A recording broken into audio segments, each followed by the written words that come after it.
আজকে আমরা 16 ঘরের নামটা ঠিক শিখব।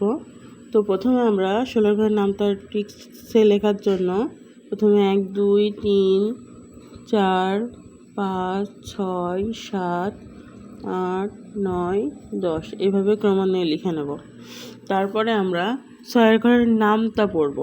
তো 6 অক্ষে 6, 6 দুগুণে 12, 3 6 কত হয় বলেন তো 18, তারপরে 4 ছক 24, 5 ছক 30, 6 ছক 36, তারপর 6 7টা 42, 6 48, 6 9 54, 6 10 60 এভাবে লিখে নেব। তারপর এখন দেখেন আমরা এই যে 2 আর 1 কত 3 হয়, তাহলে এটা যোগ করলে হয় জাস্ট আমরা এই যে এইগুলো যোগ করব। এইটার সাথে এইটা, এটার সাথে এইটা, এইভাবে যোগ করব।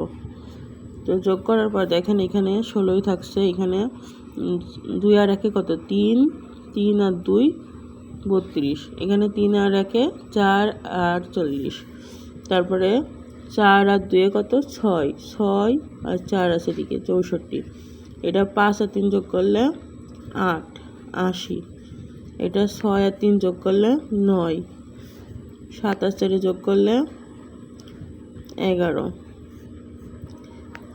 8 আর 4 যোগ করলে 12, তারপরে 9 আর 5 যোগ করলে কত 14, তারপরে এটা যোগ করলে 10 আর 6 যোগ করলে 16, 160। তো এইভাবে খুব সহজে 16 ঘরের নামটা আমরা কিন্তু লিখে ফেলতে পারি।